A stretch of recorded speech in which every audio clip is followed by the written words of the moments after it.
Assalamualaikum warahmatullahi wabarakatuh. Saya Nela Salsabila dengan NPM 240826090. Pada kesempatan kali ini, izin dokter, saya akan melakukan presentasi untuk perbaikan di blok Mechanism of Infection. Judul yang saya akan ambil pada kali ini tuh yang berjudul dengan infeksi. Nah, jadi infeksi ini itu adalah kondisi di mana ketika organisme atau patogen berhasil masuk ke dalam tubuh inang.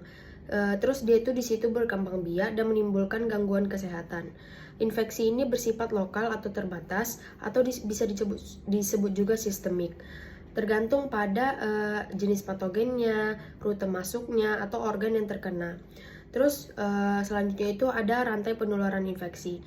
Jadi rantai penularan infeksi itu banyak jalan untuk melalui rantai penularan ini. Yang pertama itu ada agen infeksius, ada reservoir, ada portal keluar, dan ada cara penularan.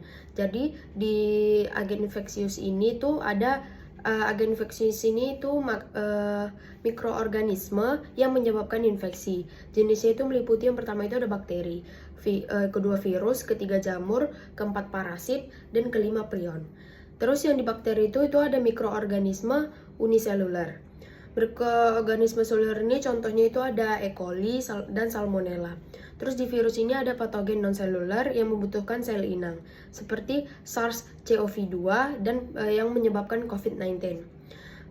Selanjutnya itu jamur. Contoh dari jamur itu ada Candida albicans. Terus selanjutnya ada parasit. Contohnya itu Plasmodium atau malaria. Selanjutnya itu ada Giardia atau diare. Dan kelima itu kan tadi ada prion. Prion itu protein infeksius tanpa asam nukleat. Terus tadi kan ada beberapa rantai penularan infeksi. Yang keduanya tadi itu kan ada reservoir. Reservoir itu tempat hidup patogen, bisa manusia, bisa hewan juga, atau lingkungan. Cara keluarnya itu, jalur keluarnya itu dari reservoir atau batu, urin, atau luka.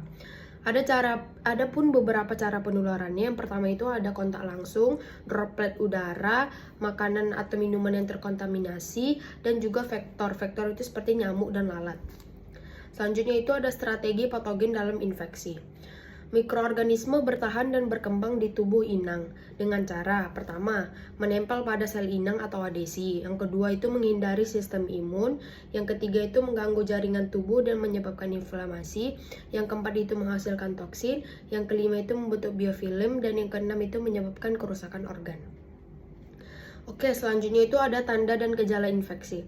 Gejala bervariasi tergantung jenis infeksi. Yang pertama itu lokal. Lokal itu ada nyeri, kemerahan, bengkak. Terus yang kedua itu ada sistemik. Sistemik seperti demam, lemas, dan nyeri otot. Yang ketiga itu ada ISPA. ISPA itu seperti batuk, pilek, sesak. Dan yang keempat itu ada infeksi saluran cerna seperti diare, muntah. Terus yang kelima itu ada infeksi spesifik seperti gejala-gejala sesuai organ yang diserang. Selanjutnya itu ada mekanisme masuknya patogen atau port of entry. Patogen ini dapat masuk ke tubuh manusia melalui luka pada kulit, saluran pencernaan, saluran pernapasan atau droplet, saluran urogenital, dan transplasenta. Dan terakhir itu ada jarum suntik atau transfusi. Jadi untuk mencegah infeksi ini bisa terjadi tuh ada 3 yang harus kita lakukan. Yang pertama itu ada vaksinasi, yang kedua hygiene lingkungan, yang ketiga ada edukasi masyarakat. Mungkin cukup sekian dokter yang bisa saya jelaskan pada kesempatan kali ini. Mohon maaf bila ada kesalahan dokter. Saya tutup. Assalamualaikum warahmatullahi wabarakatuh.